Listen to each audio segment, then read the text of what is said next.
నా పేరు నినావత్ శ్రీకాంత్ సార్, కుర్మిద్ద తండా. ఎక్స్టెంట్ మా నాన్నకు మాకు కలిసి ఒక 14 ఎకర్ ఉంటది. పట్టభూమి 14 ఎకరాలు. ఆల్రెడీ ఒక 8 ఎకరాలు అసైన్ పోయింది. లేదు, ఇది సపరేట్, అది సపరేట్. అది 14, అది 8 ఎకరాలు. ఇవాళ సార్ ముఖ్యంగా చెప్పాలంటే రైతులకు నిజంగా ప్రజాభిప్రాయ సేకరణ జరుగుతున్న రోజు ఇవాళ. ఇక్కడ ఈ రోజు ఎవరు మహేశ్వరం కాన్స్టెన్సీ నుంచి ఎవరు రాలేదు.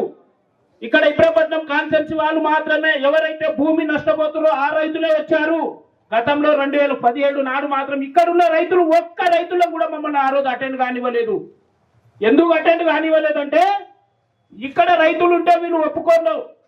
అంటే ఇక్కడ రైతులు ఉంటే ఆ రోజు ఫార్మాసిటీని రద్దు చేస్తారు.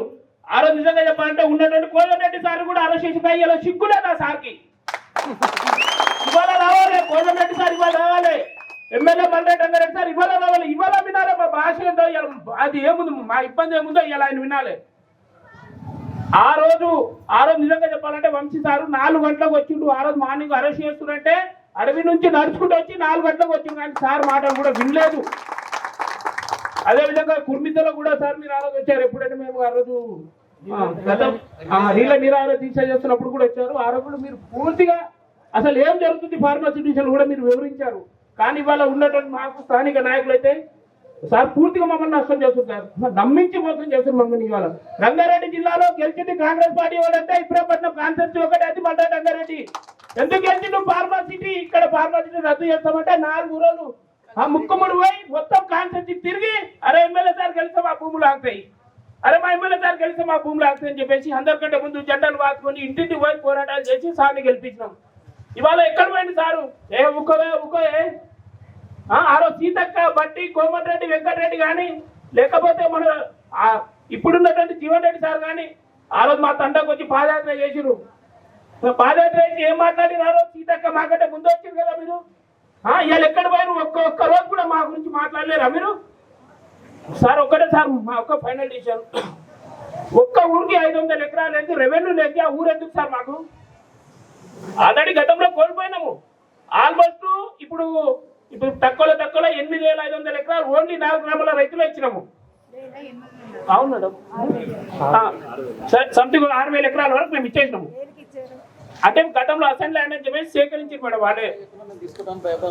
ఇప్పుడు మొత్తం కలిసి మాకు మిగిలింది 2,500 ఎకరాలు. అంటే ఒక్క ఊరికి సుమారు 600 ఎకరాలు రెవెన్యూ లేదు. ఇంకా ఊరు ఎందుకు సార్? మమ్మల్ని కూడా తీసుకోమంటే ఊరు కూడా లేపేయండి. ఎందుకు పడుతుంది? ఇంకా ఊర్లలో ఉండే ఏం చేయాలి మేము? ఏం ఉపాధి చేయాలి మేము? ఒక్క ఊరికి కనీసం మాకు 600 ఎకరాలు మినహాయింపు చేయాలనేది మేము ఆ రోజు నుంచి ఇప్పటివరకు అదే డిమాండ్ చేస్తున్నాం సార్. దయచేసి నువ్వు ఫ్యూచర్ సిటీ కాకుంటే నువ్వు గోల్డ్ సిటీ పెట్టు, కానీ ఒక్క ఊరికి 600 ఎకరాలు లేకుంటే మాత్రం మేము ఒక్క గుంట భూమి కూడా ఇవ్వడానికి మేము రెడీగా లేము సార్. సస్తా పోతే ఒక 4 ఊర్లు పోతే అనుకుంటే మాత్రం చంపేసి మొత్తం తీసుకోండి మమ్మల్ని, కానీ బతికించి 600 ఎకరాలు ఊర్లేంది మాత్రం మేము ఎవరు ఉండలేము. దయచేసి ఈ యొక్క రిపోర్ట్ మాత్రం రాయండి సార్ దయచేసి. Okay, thank you. శ్రీకాంత్ ఒక విషయం, కేసు విషయం చెప్పండి. కేసు ఏమైందో చెప్పండి. అయితే సార్ గతంలో మాకు ఆర్టీఓ ఫస్ట్ ఇక్కడ నందివనపర్తిలో ప్రజాభిప్రాయ సేకరణ అదే రోజు జరుగుతుంది. ఎమ్మెల్యే ఆ రోజు రాడు సార్, ఎమ్మెల్యే కేసు వేరు. ఆర్టీఓ వచ్చారు, వెంకటాచారి ఆర్టీఓ వచ్చారు, మేము కూర్చున్నాం సార్.